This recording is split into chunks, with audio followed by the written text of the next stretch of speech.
Hello and welcome to this week's episode. Something a little different from us this time because it has been a whole year of YouTube, just over a year now, I believe. So we decided to do a little Q&A session. We've gone and asked all of our advocates for questions for us to answer, and some of them are a little bit weird and eccentric, but wouldn't expect anything less from them. I mean, I guess we did say use it to get to know us better. So yeah, we did. I do have a bit of a cough right now as well. I will try and edit out as many coughs as I can, but if you get one in there, I'm really sorry. a cough or a sniff, because I'm sniffing too. So I guess I'll ask a question and then you ask a question. We'll work our way down the list. Yeah. Do that. Are we introducing ourselves? I know our advocates know us. Okay. Yeah. Good point. So I'm Hannah. And I'm Jess. So obviously we'll both answer the questions, but I'll ask one and Jess will ask one and we'll go from there. Some of them we'll be able to answer just as one. We won't both need to answer, but we'll probably have a little chit chat as we go through. So we have are we gonna say who the questions are from, or are we just gonna should we just say first names? Yeah. Should we just say first names? Because then the advocates will know who they are. But then we're obviously not giving out identities on the internet. So the first one is from Eleanor, and Eleanor said, particularly in relation to hair care, with so many products claiming to be natural, vegan, etc., what does CBD oil have on our hair that makes your product stand out from the mainstream ones? So our shampoo is a shampoo bar. I was going to say, this is a question for you to answer, really, because you make the thing. So our shampoo is a shampoo bar. Now, the CBD in the shampoo bar, so it's not about your hair necessarily, it's about your scalp when it comes to this. Mm-hmm. So it can reduce inflammation in your scalp, it can moisturize your hair follicles and improve blood circulation. And if you improve the circulation to your scalp, that can then encourage hair growth. Mm-hmm. Okay. Like stimulating your hair follicles as well. Yeah. So our shampoo bar is packed full of organic essential oils that also encourage hair growth, repel head lice.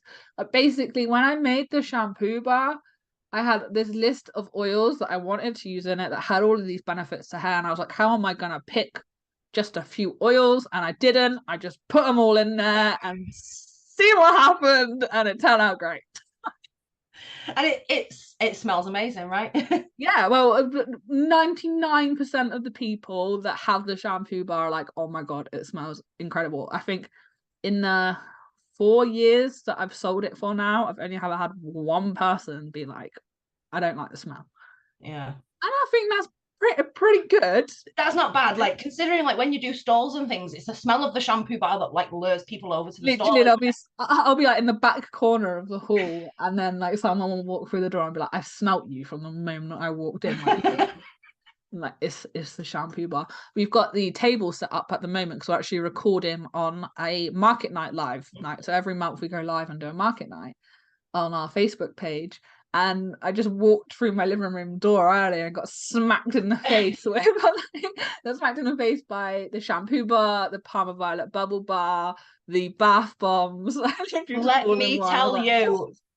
me tell you, I've never tried the Parma Violet bubble bar until like this year. It's incredible, man. Like the smell, I could literally sit there just sniffing the bar. It's so good. You see why Dean used a whole bar in one go? Oh, the first time I used it, right, this is a bit of a funny story. First time I used it because I thought, oh, it's a bit soft, right? So I'll peel it, like I'll peel a bit off the corner. No, it just exploded into my hands. And then bits of bubble bar, just luckily I was over the bath when I was doing it, so it landed in the right place. The bath was already running, but there was purple bits of like bath bubble bar everywhere. It was fun and it smelled amazing. So what's the next question? Kat says, what was the funniest bloopers? Hannah picks Jess's and Jess picks Hannah's. Brownie points if we get to hear them. I mean, I can go through and try and find them, but like it'll take me a while. Like, to be fair, we don't have many bloopers. Like, you have published one or two, haven't you, that we've done? Yeah, and I mean, I have to go through our old like Most content. of my bloopers are just like, I'll mess up a word, I'll say, oh, for fuck's sake, and then I'll start again. Yeah, that's Jess's bloopers, all right? Jess's bloopers are pro shit. Pretty much. You know, and also because so how we work YouTube, Jess writes the script and then I do all like the graphic side of things, and we sit down and record together, and then I edit and get it like uploaded to YouTube.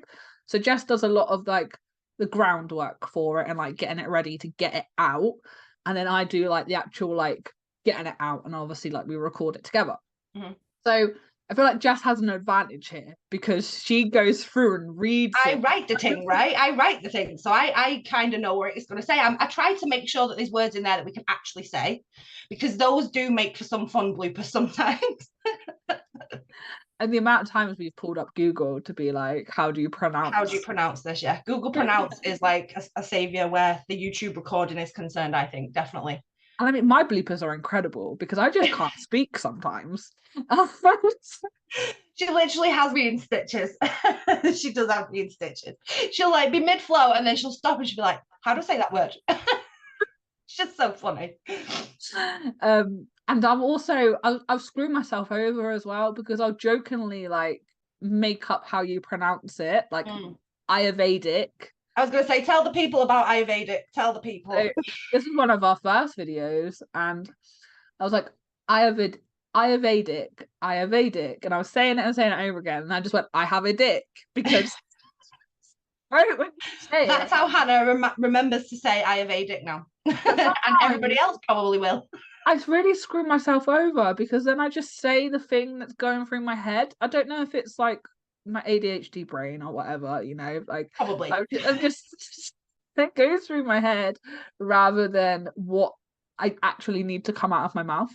Mm-hmm. So, you know, I it's fun and hilarious and great until you have to go and do the actual recording of it, and then I'm just there like, all I can think of when I'm looking at this word is I have a dick, but I know that's not what I need.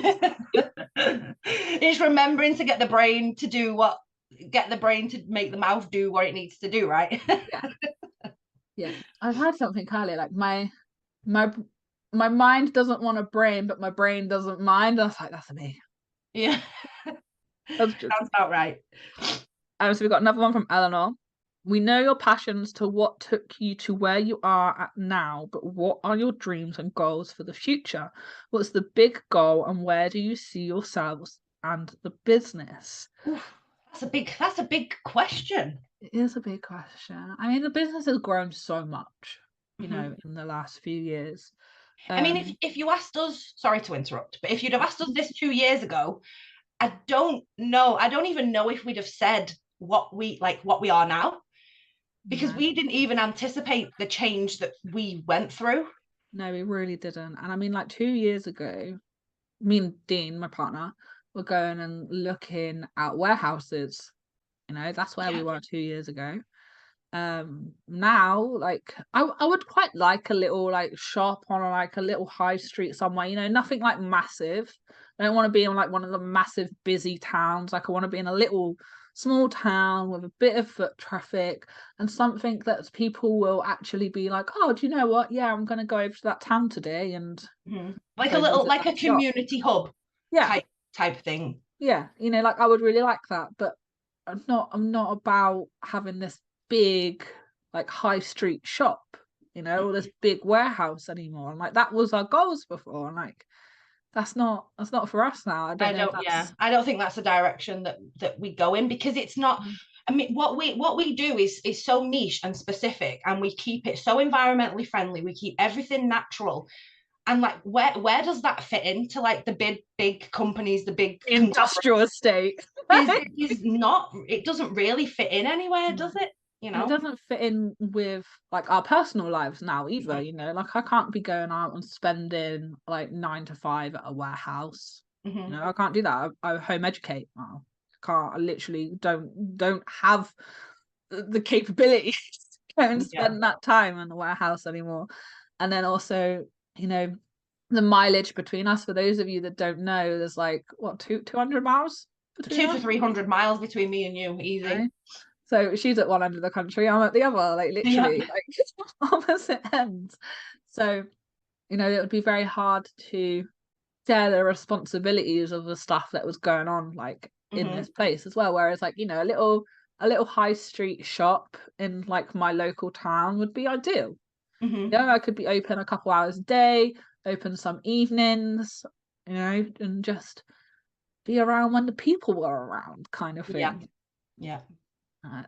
Yeah, our goals are very, very different now. We are much more focused online than we are anything else. But yeah, I was gonna say, I think maybe like not necessarily a passion going forward, but like a goal for going forward, or you know, in the future, is maybe to just get our brand not in big company shops, but you know, like other small businesses. Get the products on their shelves, you know, then that takes away the need of us having a shop, right? If we can be in other people's shops up and down the country, that takes away from us needing our own shop. So I suppose for me, that'd be a goal that I'd like to work on, because we're so, even though we've grown quite a lot, we're still so underestimated. We're still one of them tiny businesses that people don't really give a second look at. So absolutely. And by the way, guys, if you'd like to help us to get products into a shop, you could actually earn 10% of those shops' sales orders. Go and get yourself some money. You know, we do offer lots of different things to our advocates, which I'm sure we'll talk about properly one day on our YouTube. But if you would like to check that out, just go to our website and become an advocate. All the info's there. Yeah, or send us an email. Like, ask us the questions in the email. We love when people ask us questions. So then the next question. Sorry, are we moving on? Yeah. I think we answered the last question. I hope we did, Eleanor. So the next question is Tracy, and it says, are you going to bring more products to your page, like maybe protein shakes and natural candles and melts? I mean, we do have protein powder already.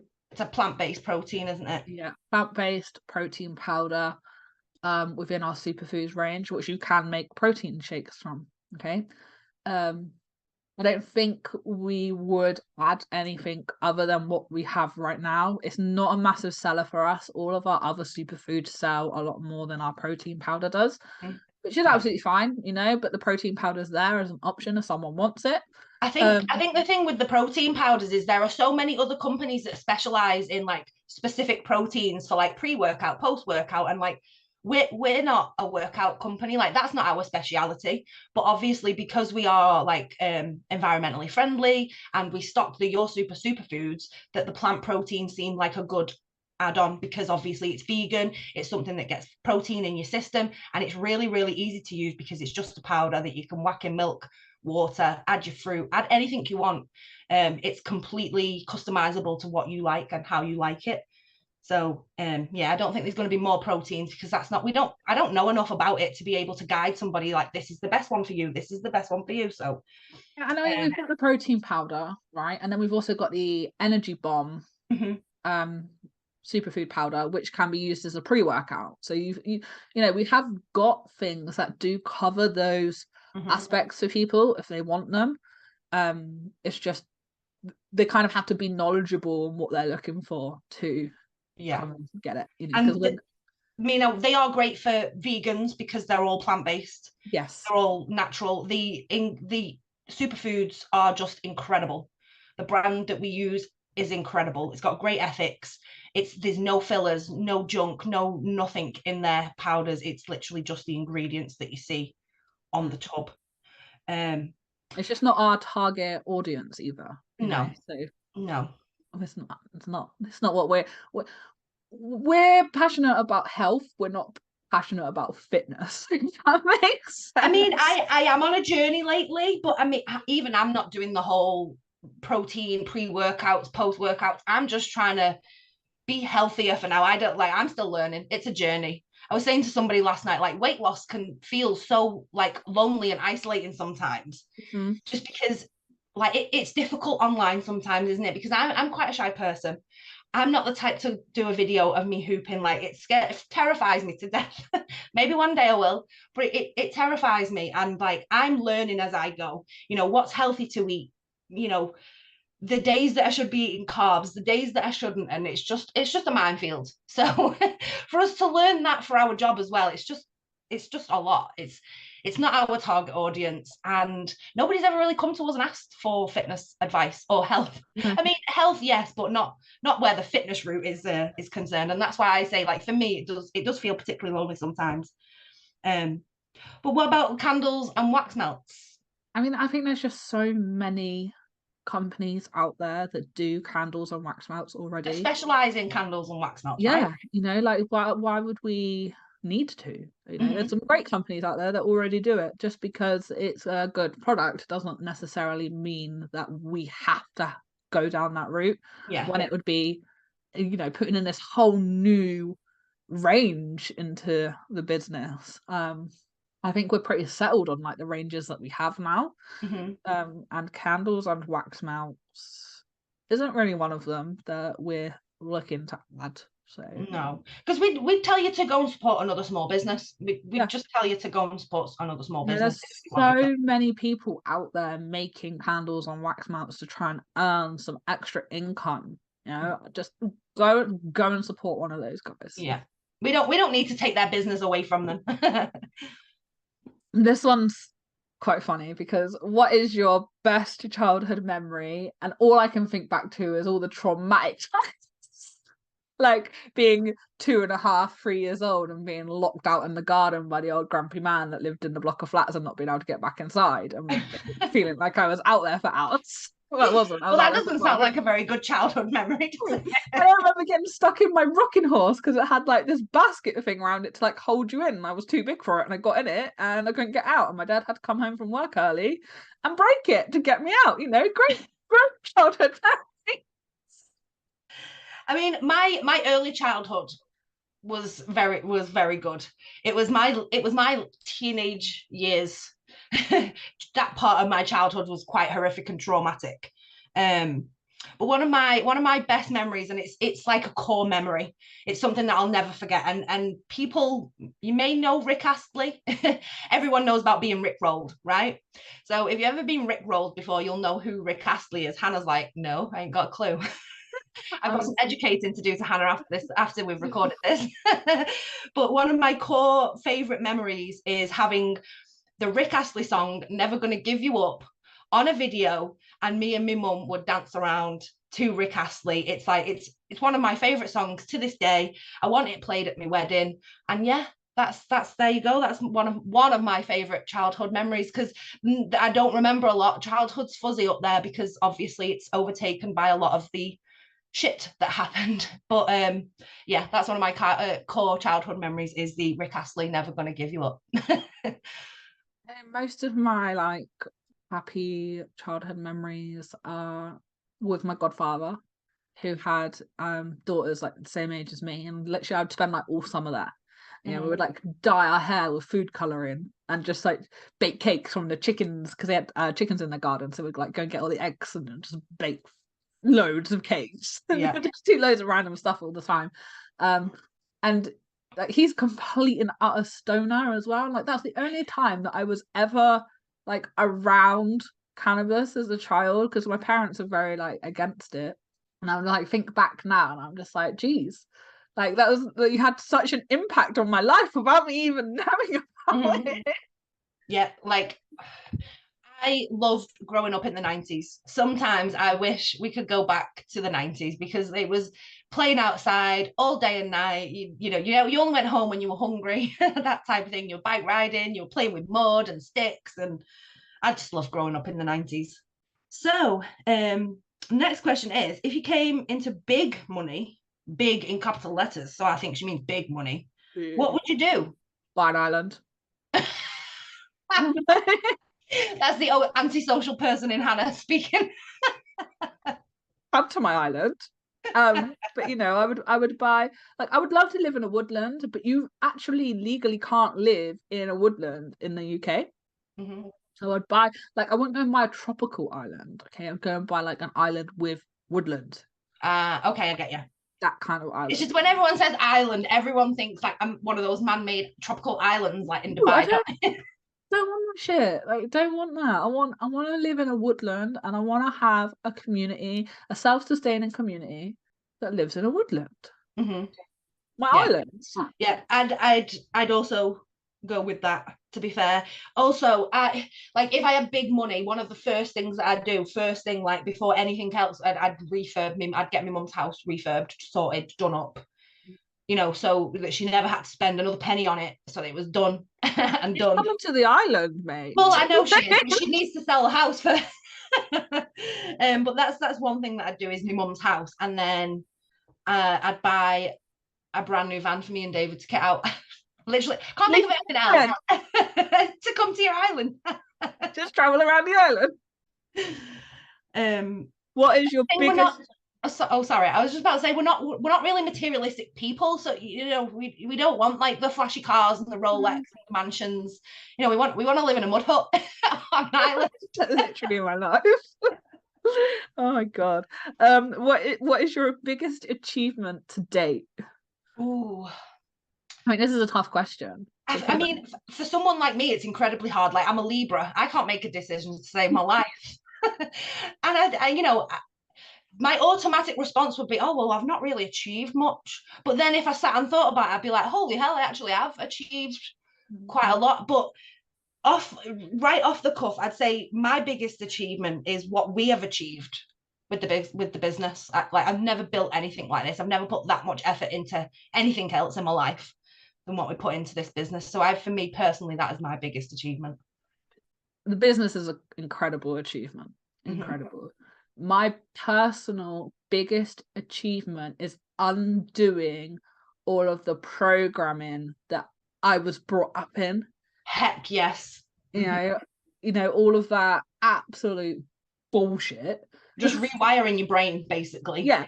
That is my biggest achievement. The fact that I've kind of woke myself up. I know that sounds cheesy, like, oh, I'm woke, but that the way that I was brought up was very, very conservative. Yeah, you unbrainwashed yourself, basically. Brainwashed myself. And I still battle with that and my family to this day.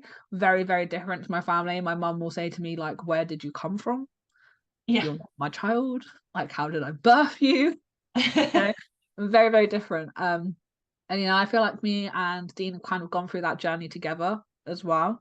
So, we're just kind of grown side by side there. But like, to me, that is my biggest personal achievement, because you can look at biggest achievements in so many different ways. I could say that's my biggest personal achievement. My biggest professional achievement is the business. And I could also say, like, my children are a massive achievement, because they are, I mean, like, homeschooling in itself, massive achievement, right? Yeah, and that's a battle some days. That really is a battle some days, because some days you just don't care. And then obviously our son has his own stuff going on, and getting through life with him is an achievement in itself. But it's a very tough question, because it depends like which way. See, well, I don't have kids. Otherwise, I'd say that was probably the biggest personal achievement. But I don't have children. I mean, it'd be a miracle if I could like have children and cope with them, to be honest. So next question this is a bit of a random one, and I didn't really have a thought about it until Kat asked, and it says, what are your thoughts of round pizzas coming in square boxes? First of all, why are pizzas round? I know, right? I didn't even give it a second thought, but why are they round? Why are they not square? It's just so much waste to me that you could have extra pizza. That is true. But why do they come in square boxes? Because that's just practicality, right? Like, it's easier to make a square box than a round box. Well, I suppose, when you say it like that. Just take all the joy out of it for me. But why? Like, I think the real question is, why are pizzas round? That is true. That is a good point. And I can't answer you the question, because I have no other thoughts. I didn't even think about it. I was like, oh yeah, that's a thing, isn't it? No thoughts. Okay, so what is your biggest regret? How long have we got? I find this a really hard question Oh, because the thing is, like, my biggest regret, and it's because I'm on the spot, like I can only think of certain things. And to, like, again, off the cuff, one of my biggest regrets is letting people take advantage of my kindness. I don't do that anymore. Mhm. You know, I got bullied a lot as a teenager, as a growing up, and it damages you a little bit, doesn't it? Yeah. And then, you know, you open yourself up to a world of things. And I suppose, like, my biggest regret in the past would be letting people take advantage of my kindness. I don't have a regret, another regret that I could speak of. Nothing comes to mind right now. But if I think of one, Cat, I'll let you know. This is a really hard question for me because like I actually don't regret anything. Yeah, that's the thing, isn't it? Because you learn from your mistakes. Yeah, like there's a lesson to be learned Mm. from everything, you know. And if I hadn't have done the things the way that I had, then I wouldn't have learned the lessons that I needed to learn to be here today. Exactly. So sometimes, like, mistakes and lessons happen for a reason, and maybe we shouldn't regret them, really, because it's part of the process of growth. But does nothing come to your top of your mind? Like, No, like I'm just here, like mind blank, nothing there. No.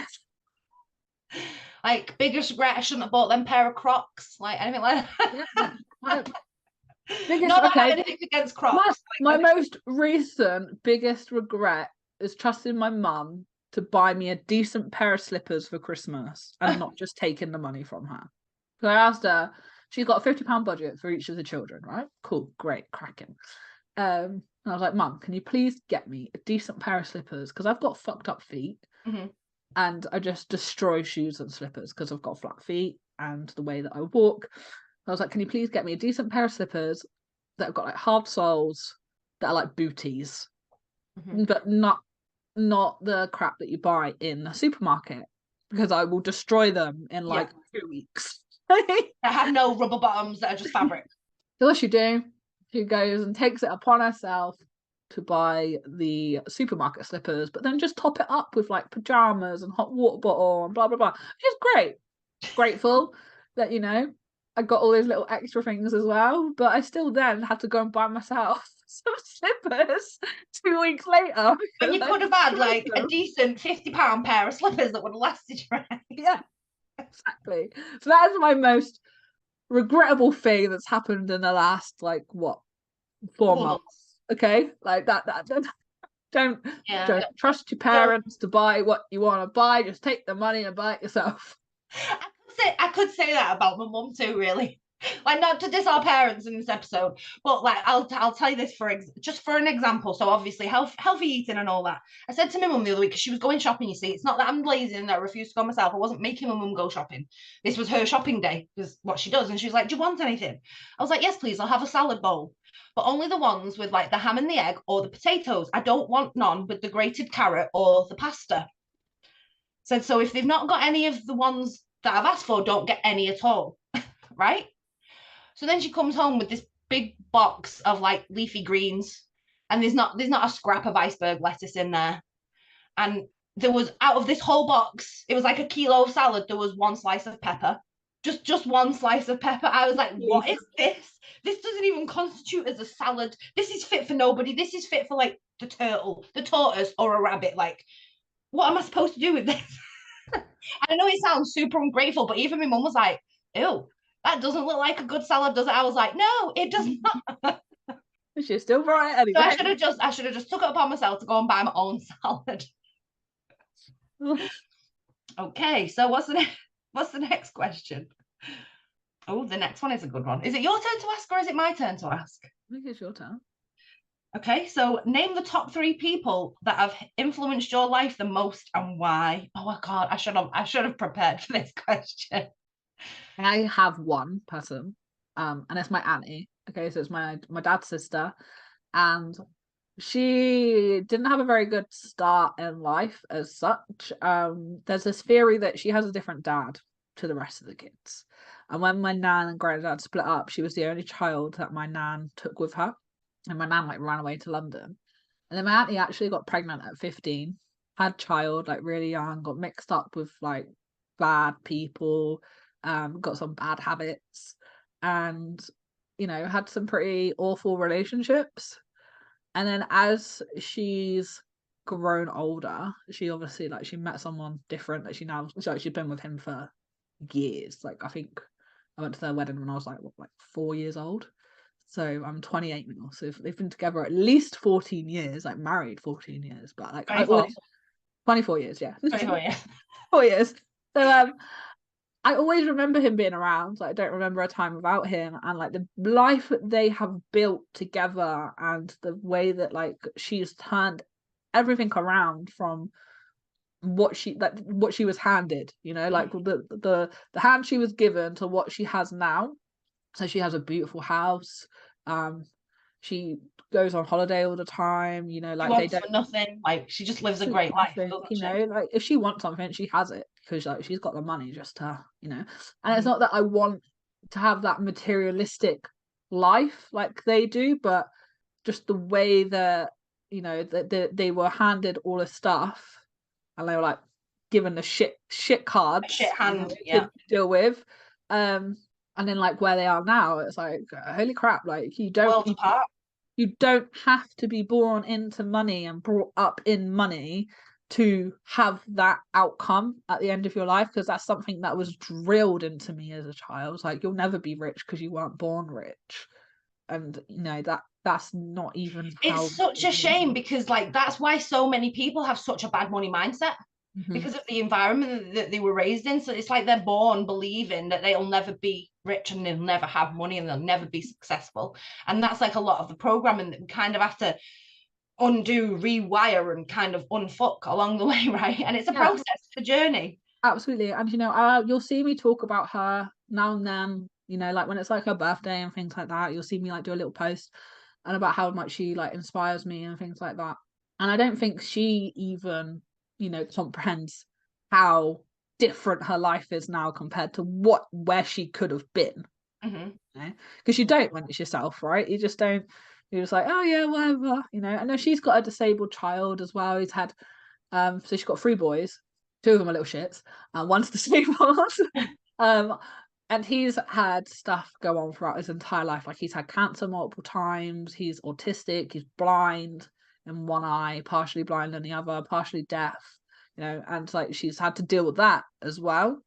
And having my own special needs children, and having someone like that I can go and talk to and completely relates to me, is something super, super special to have within your family.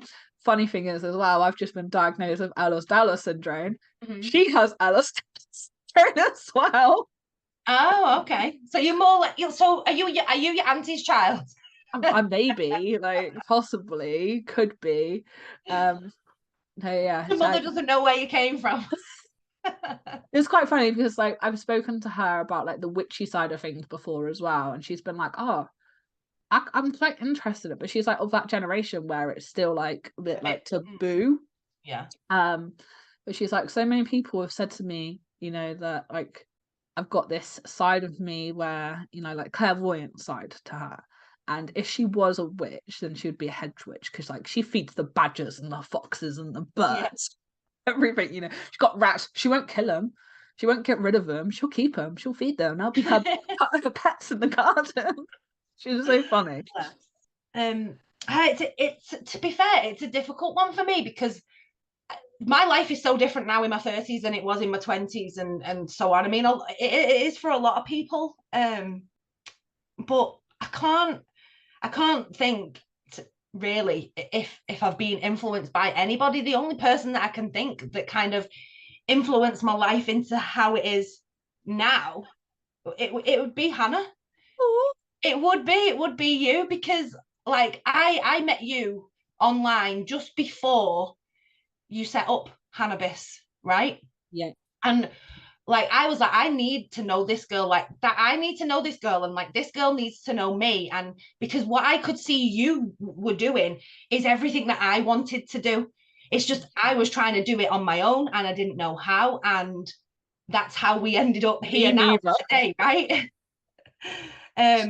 So it's hard to pick one, And I'd have to have a long, hard think about it, to be honest, and like really sit back and assess my life. But for one big influence that's had on my life now is Hannah. So yeah. Oh, go on. I like this question. So if you had a superpower, what would it be and why? Come on, Jess, what's your superpower? Okay, so my superpower is really, really weird, but I am so set upon it. It's like, I don't want to be invisible. I don't want to be able to like shoot fire out of my eyes and stuff like that. What I want to do is I want to go to a specific place. So what's a place that we both know? So say Birmingham, say the NEC in Birmingham, yeah? Right, yeah. So I'd love to go to the NEC in Birmingham and then have like life change, alter through the times, so I could see what Birmingham was like 100 years ago, 200 years ago, 500 years ago. I would love to see places in time, in any time in history. You don't want to time travel. I don't want to time travel, no. You just want that shit, that's scary. That's scary. Butterfly effect and all that. Nah, I don't want to time travel. I just want to see what places were like in time. You know, have you ever seen it in a movie like where the person stood there and life's just kind of like flickering round them? Yeah. That's what I want my superpower to be, to see what London was like when Shakespeare was alive. Like, come on, who wouldn't want to see that? And that's my superpower.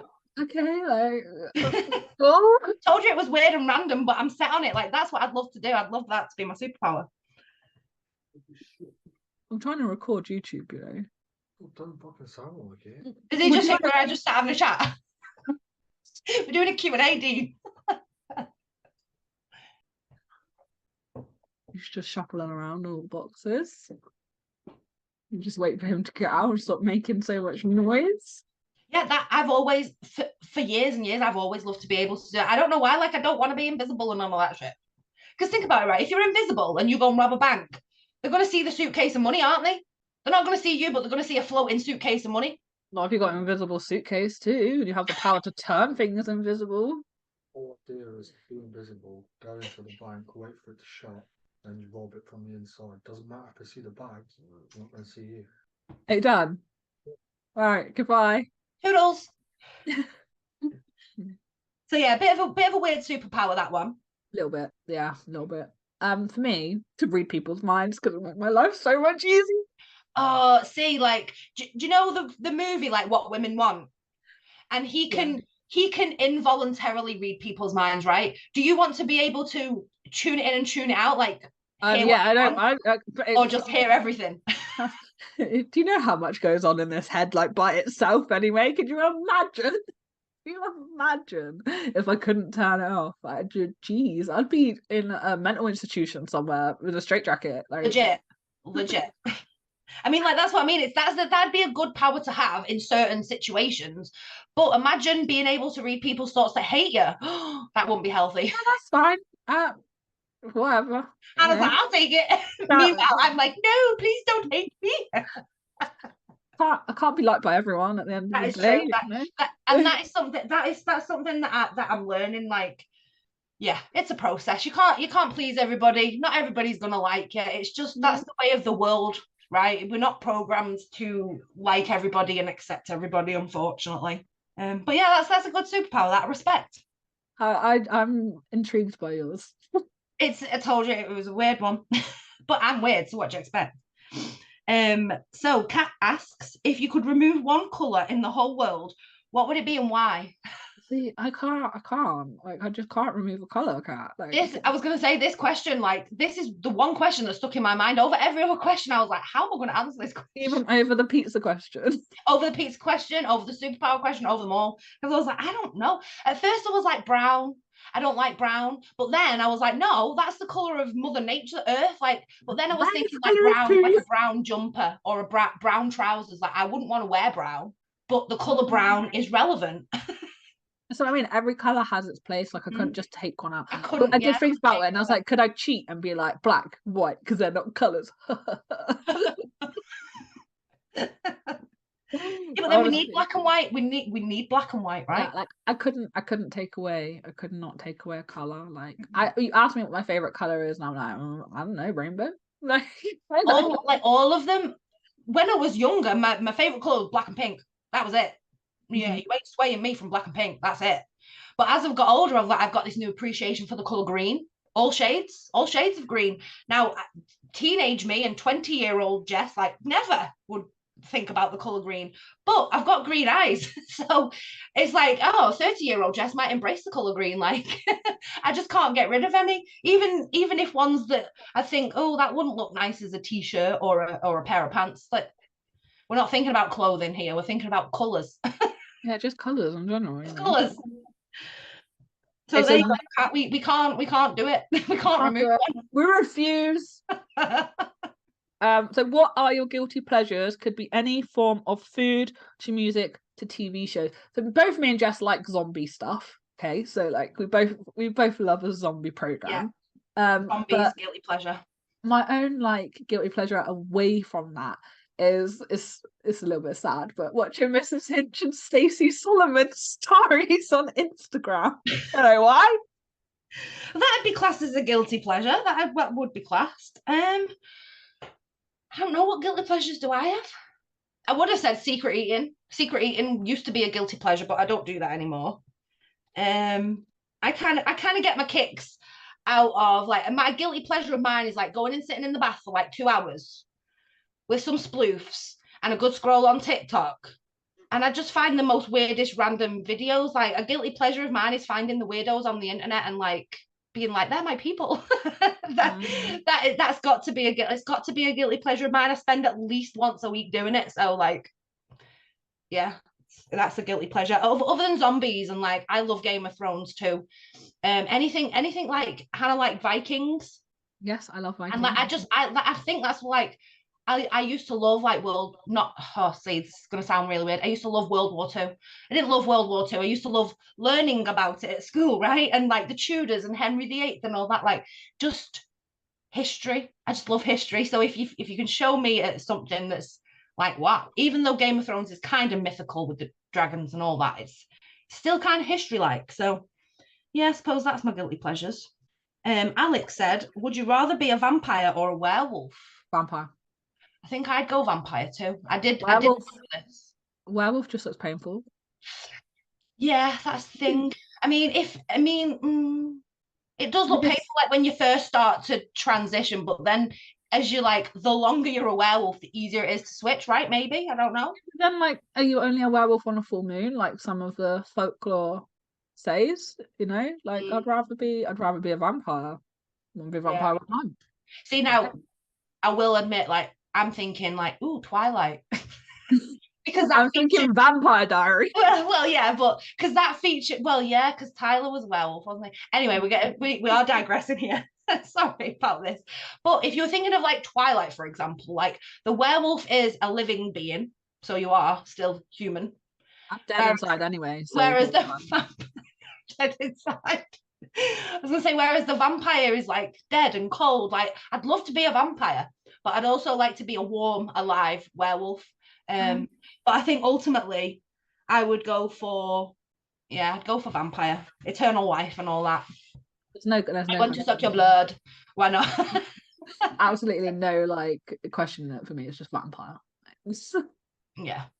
Okay, so which god or goddess do you work with the most? For me, Hecate. I don't know if Jess does really. I appreciate Hecate. I wouldn't say I've done much worship towards, and it's really odd. Some people again may think I'm weird. I look to the moon. Like, my higher power is the universe, not one specific being. So I will accept any person's god, if that makes sense, because mine is universal. But I kind of look to the full moon and the new moon. Some people do, some people do. Some people don't work with deities at all. I wouldn't say that I work with deities on like a deep working with deities level either, but if I had to pick one, then it would be Hecate. And if I had to pick a god, then it would be Apollo. Yeah. It's your turn now, isn't it? Yeah. Oh yeah, is it? Maybe. I'll go anyway. If cannabis was legal, would you sell it mail order? Yes. And then someone replied, do you even have to ask? Yes. Like, do we just move on to the next question? Yeah. Absolutely, we would. Not a second thought about it. Okay, now, so the next question's yours. Chips or roasters? as in mashed potatoes. See, well, at the minute I'm low carb, so neither. Chips, I do eat chips. I would say get more regular, but I love a good homemade roast. If somebody was prepared to make me homemade roast all the time, then yeah, homemade roast, hands down.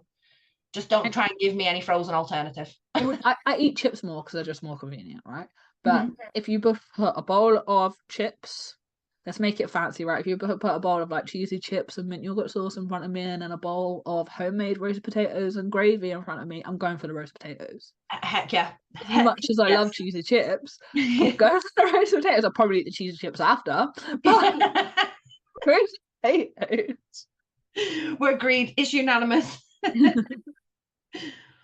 Ooh, what made you diversify from CBD products? This is an interesting one because I'm not really sure what made us diversify as such. I think we were both just going through our own health journey. It kind of, we were like, oh, well, we don't really want to be known just for the CBD side of us anymore. We want to explore other aspects and, explore other ways that we can improve our health and then also help the other people improve their health as well. So the first thing we did was mushrooms, right? We went from CBD to CBD and mushrooms, and then we've kind of expanded from there. Because there was so much more to us than just CBD, right? We could offer so much more value in things other than just CBD. So I suppose I think that's why we diversified. Plus, like when we were cannabis, we were like stuck or restricted, I should say, to the cannabis industry.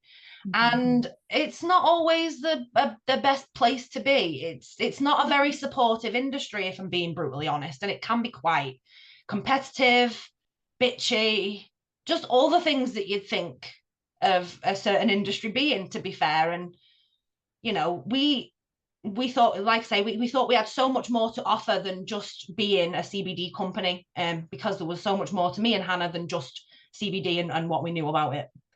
So I think that's why. Jasmine is next. Do you think you would do products like shower gels and cream for pain relief, etc., in the future? Or if so, would you partner with one? So we do actually kind of already do.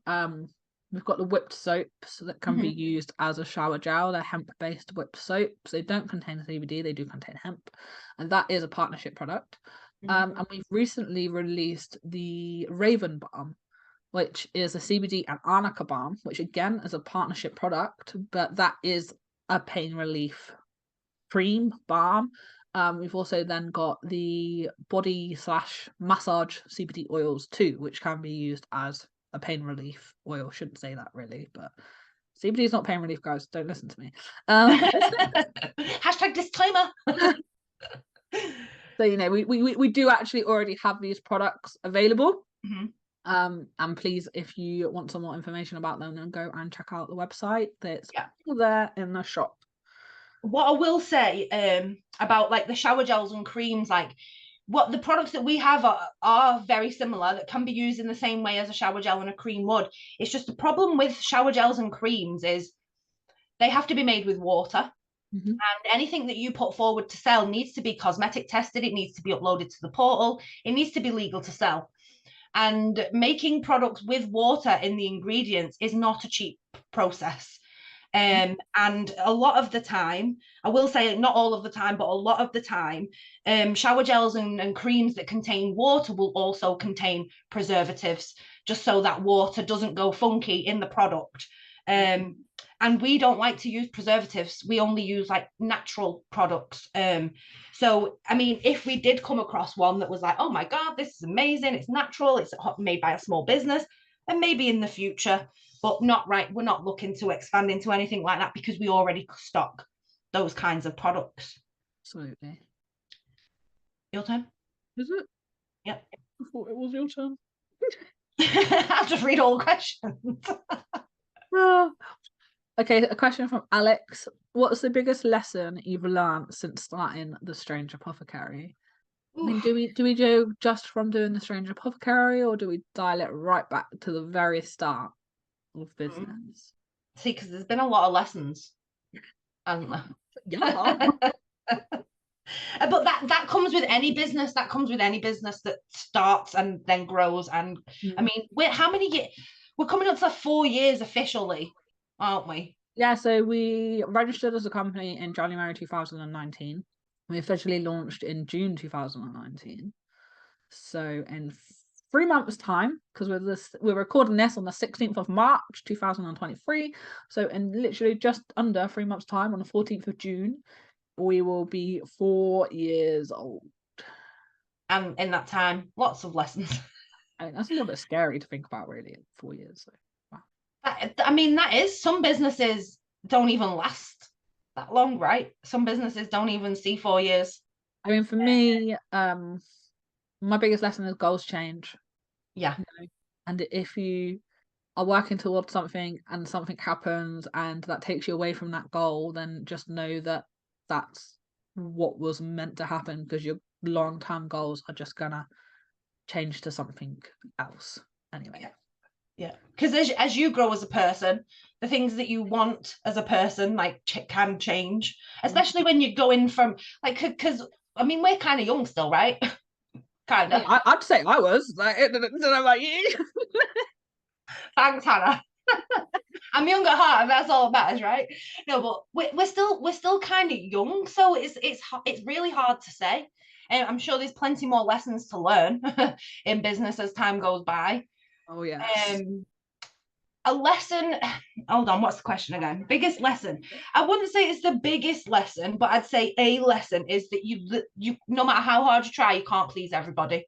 Oh yes. I would say that's a lesson that you got to learn kind of quick, because you can't cater to everybody, you can't please everybody, you physically can't do everything for every single person. So don't even try, and don't even consider getting stuck or hung up on that, because it will happen where you find, that sometimes like maybe it's not going so great, or maybe you've got to change this up because it's not working, or move the cheese, as some people would say. Move the cheese, focus on something else.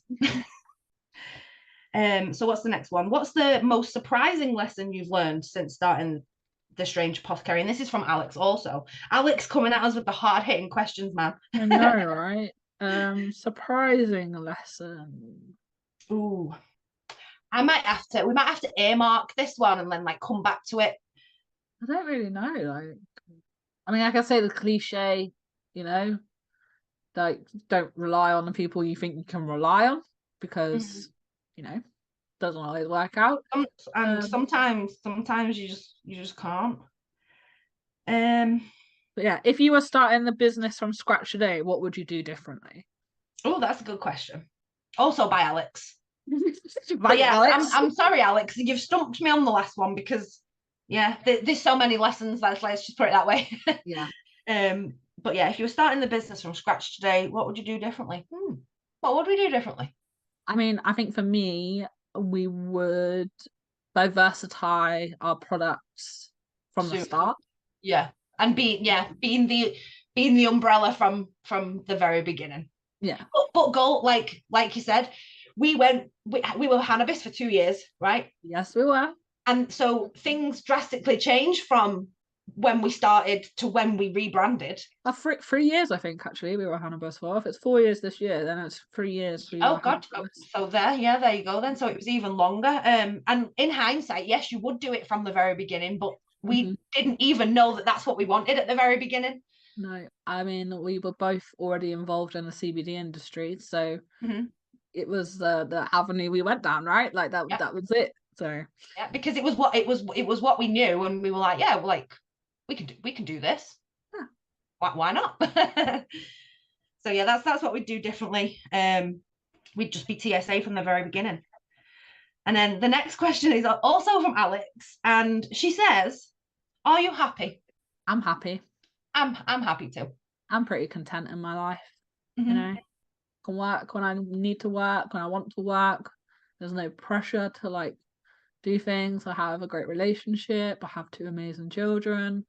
And we get to bring them up in the way that we see right and fit. My house is all right. You know, I'm not all about the flashy cars and fancy houses and stuff. Got my Xbox. I'm happy. Well, that's the thing. Like, ultimately, I'd say yes. I'm happy. I have bad days, as we all do, and my life is far from perfect. There are some adjustments in my life that I would like to be different. Like, for example, I've been with David. David is my partner. We've been together 5 years, but we don't live together. Mm-hmm. And that's obviously because houses are freaking expensive. Rent is extremely expensive, if anyone knows. So yeah, I mean, like, my life's not perfect, but yeah, I'd say I'm happy. I'm the happiest that I've been in a long time. I'm getting healthier than I've been in a long time. And, you know, life is a process. You're constantly working at it. But try to find the happy in the small things, because that's definitely where the happiness lies for me. I've actually got a repeated question here of what's the biggest learning experience, which is the same as second answer, right? So let's skip that one. Thank you, Janaya. And we also have another one from Janaya. And what is your favorite part of being a business owner? Amazing ones, by the way. Thank you very much. Oh, we try. And for me, it's the flexibility.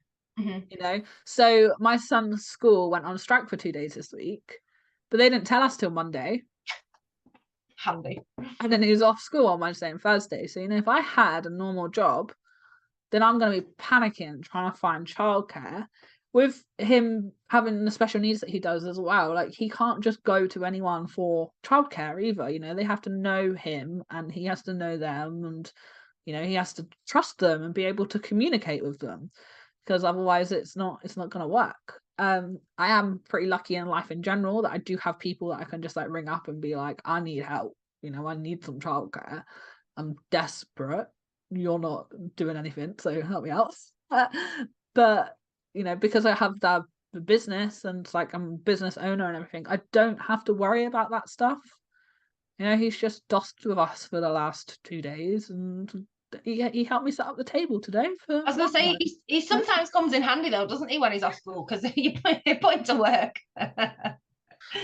My favourite part about being a business owner, there's so many aspects, because I do like meeting the people. I do like meeting the people that cross our paths. Like, it's interesting to meet so many different personalities that with this business. But I'd say one of my favorite parts of being a business owner is the fact that I don't have to leave the house to go to a job, when somebody tells me when I've got to be there and somebody tells me when I can leave, and it's like, I do not do well with authority. Like, obviously I'm not dissing having a job. I'm not dissing the 9 to 5. Like, I've worked in supermarkets. We've had our fair share of jobs, right? absolutely. It's just, again, like Hannah said, I don't deal well with somebody telling me what to do, speaking to me like a piece of shit just because they hold a higher rank than me, they're on a higher paycheck than me. Because, like, if I'm right, girl, I'm right. Yeah, you're not going to argue with me. If that doesn't sit right with my morals, I ain't doing it. And you know, that can upset employers sometimes. Right? Yeah, a little bit. You know, so I was having a conversation, this is a bit off topic, but I was having a conversation with one of the girls at Costa, and she's worked for Costa, not this one, but Costa as a whole, for 14 years. Jesus. She's aiming for like that top management spot. Now, she's assistant manager, but she wants that top management spot. And she's like in the pipeline for an interview and all this. Now, I was like, if they do not give it to you, you leave. This is it now. You've given 14 years. If they're not willing to give you what you deserve and what you need, then you're done. You don't give Costa no more of your life. I'm telling you. Starbucks, bitch. Well, that's the thing. Like, if you've done that for 14 years, you can take those skills and use them somewhere else that you will be valued for. Like, don't let anybody devalue you, okay? And that's my tip for today. Welcome to my TED Talk. Thanks for listening. Where are we up to? Okay, if you could be an animal, what would you be and why? I know my answer for this. Cat. A cat. My chair's just gone down. Oh, but literally, I'd be a cat. Like, I can sleep when I want, I can eat when I want, and I can lick my own ass when I want, and ain't nobody saying nothing about it. A cat. A road sensible cat. Okay, yeah. Like. But yeah, I'd be a cat. An indoor cat. You could be an indoor cat. Yeah, absolutely. Because like they could. I want to be one of those TikTok cats that gets carried around in the The little. No, I've seen one cat being carried around in a sling the other day, like a baby. I know. I really need. I'm like that. I'm hankering for another pet at the minute, but I'm like, no, I can't do it. I can't do it. It'll be a TikTok Yeah. cat. That's We'd be cats. Life as a cat seems so cushy. Like, why wouldn't you want to be? This one's for you. If you could go back in time, what year would you travel to and why? Oh, see, I don't know if I would. Because the butterfly effect, knowing my luck, I'd fuck everything up. And I'd come back to my own time and there'd be nobody left. I would go back to the year 0. Where it all began. Where it all began.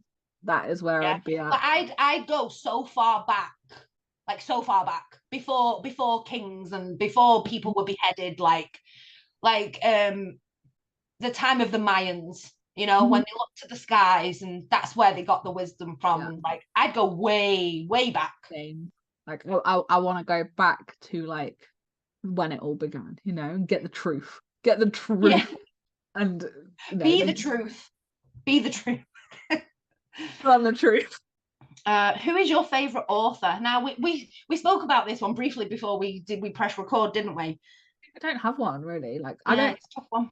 I only really read like self-help books, you know, like personal development books.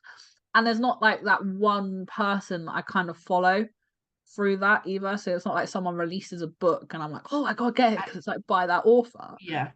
You know, I just hear good book reviews and I'm like, oh, I'll try that one then. Yeah.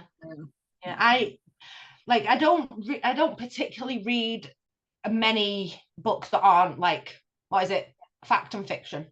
So I don't read much fiction nowadays because it's all, you know, it's all non-fiction. It's all like research and self-development and things like that.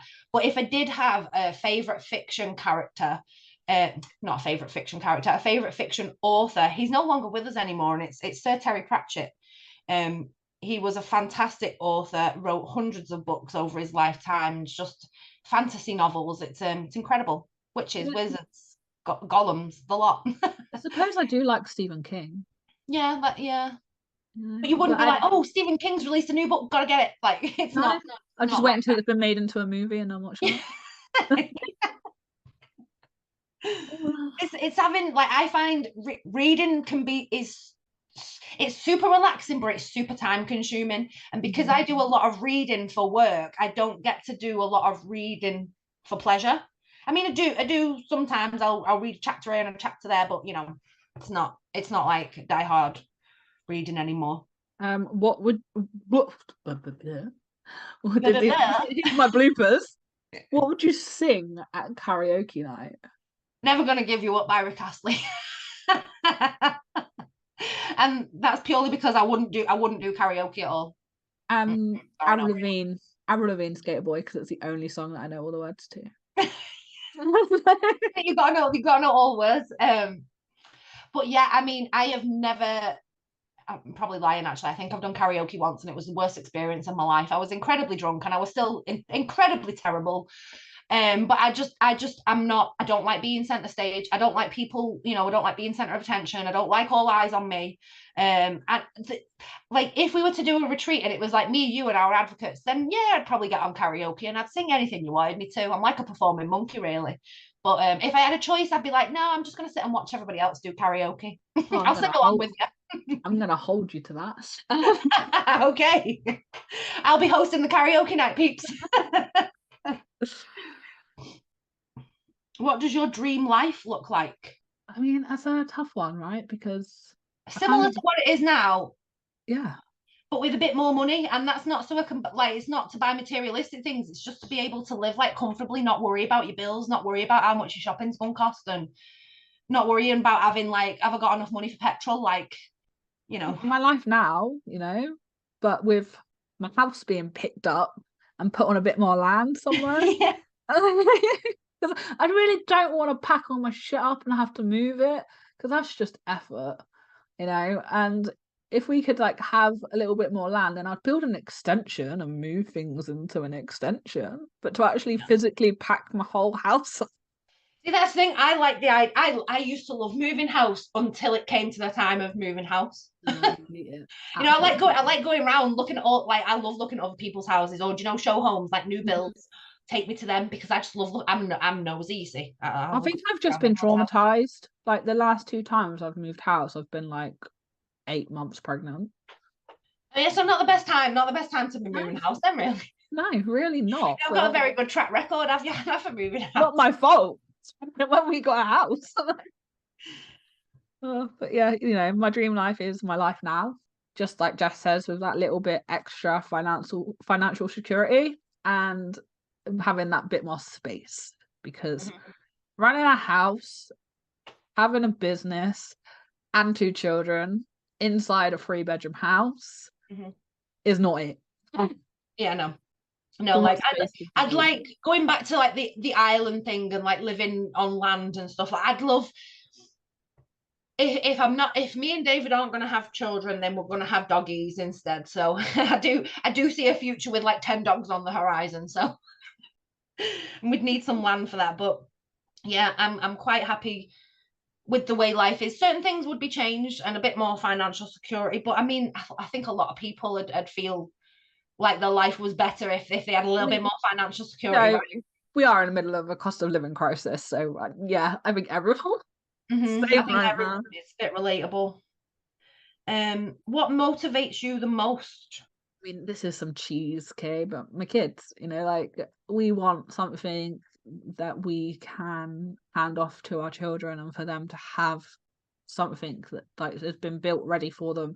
Then we don't necessarily want to like leave them a house or cars or like loads of money or things like that, but something that they can utilize and make money from and use to live their lives. So that's what keeps us going with business, because like I don't have to work really, like Dean doesn't have to work or anything either, but we do it so there's that like security for their future. So that's our motivation here. I mean, it's a tricky one for me because like what motivates you the most? And I mean, me kicking her ass. Yeah, basically. No. I was gonna like when I first asked it, I was gonna shout money, but that it's a total lie because I'm really not money oriented. Like freedom. Money's good. Exact freedom. That's it. That's what motivates me. The never having to go back to work for anybody else is what motivates me. Because I can't do it. I can't do it. I'm gonna bundle these next 2 together. Okay.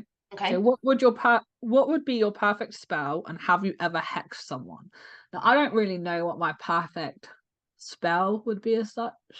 I don't know if that's like perfect spell as in like what would you do as your perfect spell, or like what would the outcome of your perfect spell be. But we do have little like full moon rituals every month, which I really love doing. And we get together with a couple of our other friends and we all just sit on Zoom and pull cards and have a chat and catch light up candles, with each other. cleanse the space, thank the moon, pray to the moon. No, not pray to the moon, but like worship the moon. Like sometimes I don't even use words when I'm like worshiping the moon. I'll just literally go outside, stand in all her glory, and I'll hold my hands up to her.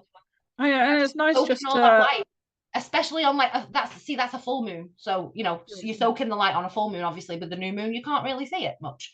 And it's nice to just have that time when we like all get together as well, because otherwise we don't see each other, right? Like me and you see each other, but the other ones that we get with like that we never see them otherwise. So it's nice to do that. And have you ever hexed someone? Yes, and that is all I will say on the matter. I know when and I know who, and I'm not saying anything else. I have never hexed anyone, and I suppose my perfect spell it's less of a spell and more of a ritual. One that I have nailed down to a T is like my bath time rituals. You're gonna say that? Yeah, like there's so much energy and like that goes into creating that bath to create that space that I will literally go and sit in for 3 hours. Don't judge, okay? But yeah, that's my favorite ritual. It's like a bath and then the moon rituals. What's the best advice you would give to your 15-year-old self? Get out now. That's what I would say to my 15-year-old self. As sad as that is, that'd be the best advice that I could have given her. Like other things come after that, but that is the biggest piece of advice would be get out now. Yeah, same. right? That's it. From where I was when I was 15, it would be get out now. Better things are waiting for you than this. Yeah. Like if you want to ask us more about that, Louise, on a different Zoom or a different call, then feel free. If you didn't have TSA, what do you think you'd be doing? I'd probably still be working in kitchens, you know, because the kids are of that age now where they'll be at school, because we probably won't be able to home educate, right, if we weren't doing this. Dean wouldn't be at home working alongside me. He'd still be working over in the factory doing his engineering. And I probably would have gone back to the kitchens now, because that's what I did before kids, right? That's what I'm qualified in. I'm qualified chef. So I would probably have gone back down that route. And I have no idea where I'd be. Probably just doing the grind. Like I don't know. I couldn't tell you. I didn't like my life when I was grinding every day for somebody else. Like it's not enjoyable. So it's not even, doesn't even bear thinking about what I'd be doing if we didn't do TSA, to be honest, because that's been my life now since what, 2020. Yeah. And I don't want to think of it any other way. But yeah, I wouldn't be enjoying life as much if I wasn't with TSA. Let's put it that way. Where's your favorite holiday destination? Jamaica. Well, I can see why. I'm not very well traveled. There's a lot of places that I'd like to go. What is it? A holiday destination. A holiday destination for me, a favorite would be anywhere warm, because I hate being cold. But not nowhere too hot neither. Like I don't want it hot and humid. I just want it hot. I've only ever been to Spain and Amsterdam. Same. I mean, I've not even gone to Scotland, you know, and like that's on the same island as me. Yeah. So Same. I mean, I would like to go to Jamaica. I've seen some like incredible like holidays from Jamaica. My parents have been to Jamaica and they had a great time. Coach jealous. Yeah, same. They've done basically traveled the world. But you know, there's a few places I would like to go, but when someone asks me that question, like instantly it's like Jamaica. Like I just want to go to Jamaica. Mm-hmm. Yeah, there's few places that I want to go, and I can't think of any. Just anywhere warm, really. I'll take a warm holiday anywhere, really. If you could learn only one thing, what would it be? So you can't learn anything else at all. Like that's it. Like you have to just learn that one thing. There's only one thing. I'd stick with. It'd have to be essential oils. If I could only learn about one thing for the rest of my life, it'd be the naturopathic ways of essential oils, I suppose. I'm gonna cheat here, and I'm gonna say metaphysical sciences. Because that covers a lot. It does cover a lot. That's also a hard question. If you were an animal, what would you be? A cat. We've already answered that. You've done that one. What's your must-have advice for business? Pivot. And don't do it alone. Yeah. Don't try and do everything on your own. You can't physically. Failure is not failure. It is just a lesson. Learning lesson. Yes. And if you get somewhere and it's not working, pivot. Yeah. Don't be so focused on that one thing. Like, you know, be open to moving the cheese as such, as Jess said earlier. Yeah. Or take a different route to that destination. Yeah. So again, pivot. What's your favorite tree, flower, or herb? Oh, cannabis. It covers all three. No, sorry about that. It's not. I like orchids and I like gerberas and I genuinely like to look at flowers, but I don't really want anyone to buy me flowers because when you cut them from the roots, they die, and I don't. I was saying to my mum we were in Morrison's yesterday and she was looking at these beautiful bouquets, absolutely stunning they were, for Mother's Day, obviously, because Mother's Day is coming. And in the Morrison's in Widnes, they've got actual, members of staff creating these all different bouquets. But it's like £40, £50, £60, and it's like, that's just a lot of money for something that's going to sit in a jar for a week, a vase for a week, and then die and wilt. And it's just, it makes me sad. I mean, my favorite is a sunflower. Yes. Sunflowers. But yeah, cannabis me. Cannabis is legalized, would you provide subscription boxes? Yes. Absolutely. We would provide it in any way we could, if we could. When you were little, sorry, I was just me and Hannah just talking over each other there. I don't even know what I was going to say now. So it's okay, sure. When little, what did you want to be when you grew up? For the longest time, I wanted to be a hairdresser. Don't know why. Like I literally can't even do my own hair nowadays, so that would have been fun. I just knew that I wanted to be a business owner of some sort. After like losing the interest in being a hairdresser, I didn't really know, because I've only just started discovering myself now in my early 30s, so it's difficult. But I did always want to be a hairdresser, but I just kind of knew that I wanted to be a business owner regardless of what business it was. I wanted to be a break dancer. Nice. That would have been fun knowing what we know now, right? I wanted to be a break dancer. But then I've always had like that entrepreneurial side to me as well. So yeah, I've always had the entrepreneurial side to me. So I lived up this lane that no one ever drove past, and I'd be at the bottom of the lane trying to like sell like lemonade and stuff. Yeah. Yeah. I think like you see a lot of that in America, and I think it's like how we live in the UK compared to like how houses are set out in America. It's hard to do like yards. Like I couldn't do a yard sale, for example. I couldn't just get all the stuff I don't want anymore and just put it in the driveway, because like the main road you have to turn in.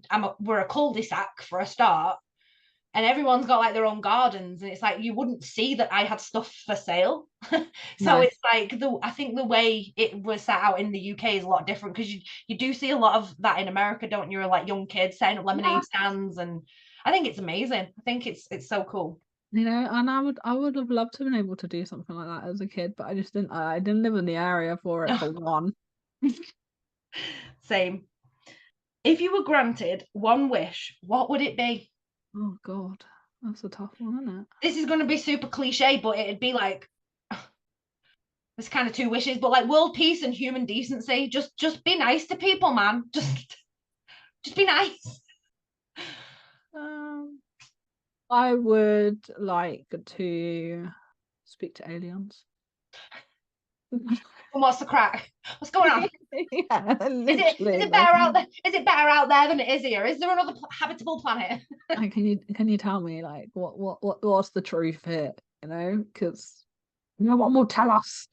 That's a kind of good wish, actually. It's hard to pick just one thing. Yeah. So yeah, I'd wish for human decency. Just be nice to your fellow human beings, like, you know. Just so you're human decency and I'm aliens. Yeah. But like, we'd both benefit from the wishes, right? True. As long as the aliens let me come home. Well, yeah, because I'd be like, Hannah, you gotta tell me what's been going on. But get me on a Zoom call with the aliens. Out of all the fabulous products, what's your one favorite that you use all the time? I mean, use multiple favorites. It's really hard to pick one. Use multiple products every day, you know. Mm-hmm. For me, I guess it would be the water soluble CBD, because I literally I cannot be without it. It just causes me too much pain. Yeah. Without that one. Since we've only allowed to pick one, but I will reiterate that I have multiple favorites. It's really hard owning a business where you literally love all of the products. I would have to say the one thing that I've come to need every day is the lion's mane. Like, so I use that daily religiously. That's the one. Yeah. And if I don't have it, boy, do I know. Later on, I'm like, oh shit, I've not had my lion's mane today. So actually, I don't know why last night, but I was thinking like, could I pour out like half the lion's mane into another container and then like mix some like the water soluble CBD into the lion's mane to just save myself having to open 2 bottles a day because I'm that lazy. Like, make your own make your own blend. Just trying to save myself those few seconds a day. You could do that. You do that with essential oils, right? You have individual essential oils, and you can also make blends. So why not give it a go? Tell us if it works out or not. And the last question is from Alicia. I don't know if we said who the last question was by. It was by Suzanne. Thank you, Suzanne. Alicia asks, what is your biggest fear? I mean, I don't really have a biggest fear. I hate heights. Always have done. Oh God, yeah. Like, No, always have can't done. do them. And I hate being in water where I can't touch the floor. Dark water, black water. Like even in a swimming pool and I can't touch the floor. No, out. See you later. No, I'm okay. I'm okay in the swimming pool where I can't touch the floor. No.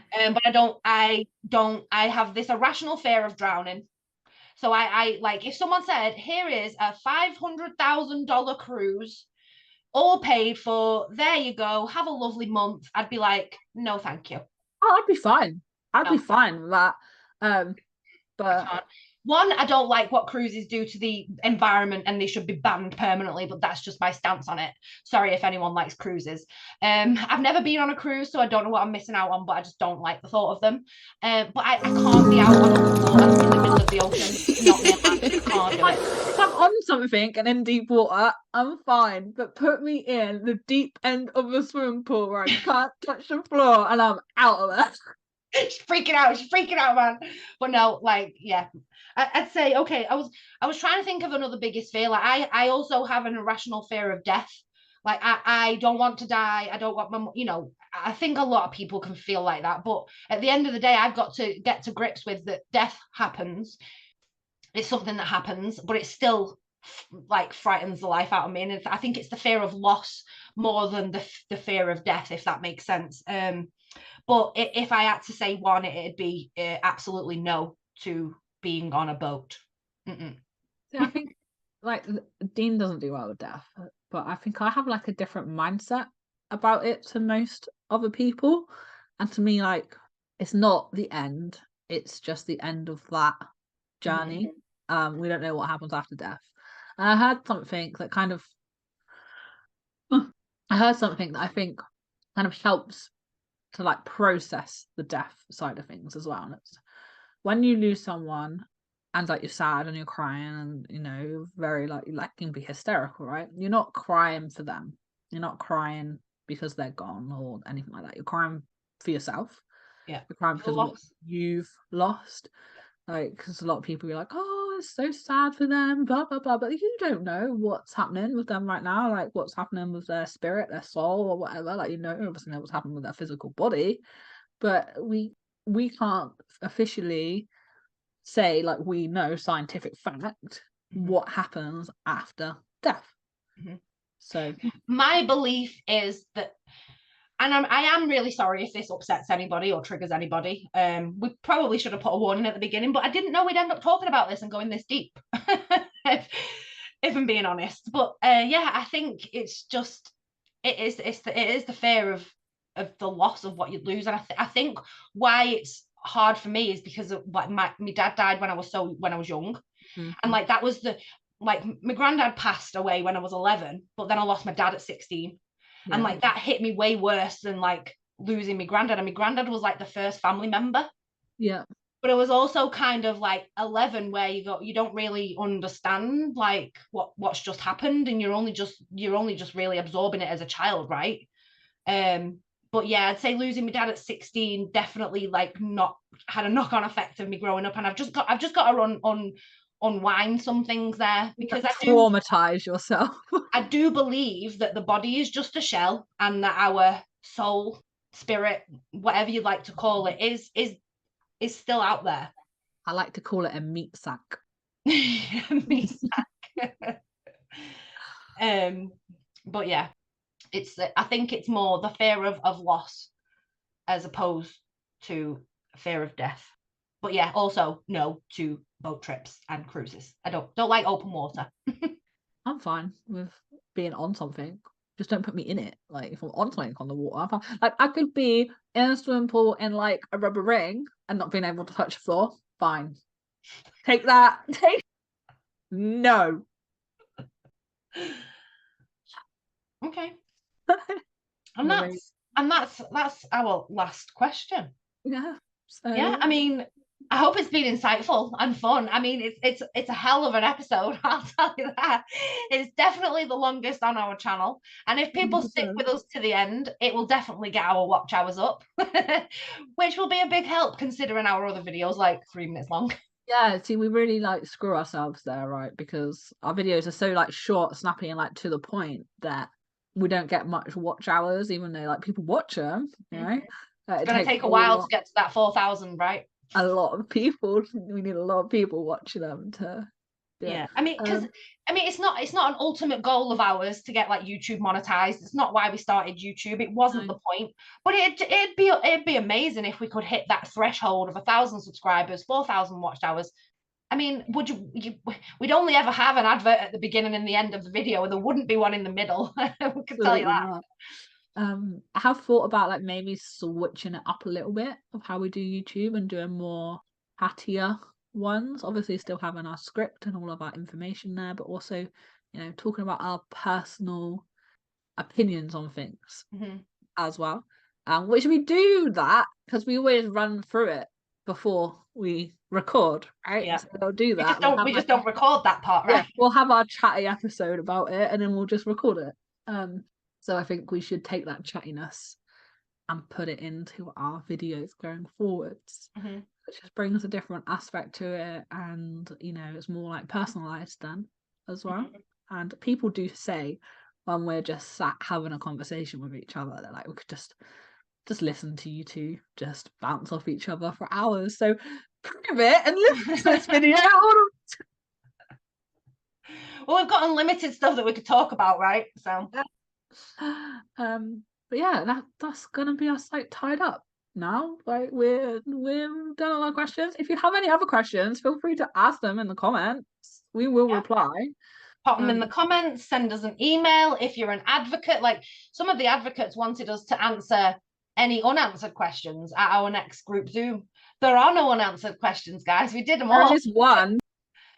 What? There is one unanswered question. It was my question. Oh, go on. What is that?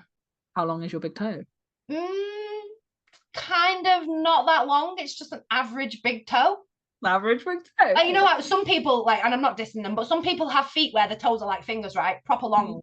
They can pick things up with their feet. I'm not one of them people. No. I have just like normal, short, big toes, a bit stumpier. Like I don't have attractive feet. I'll put it that way. Do you want me to show you?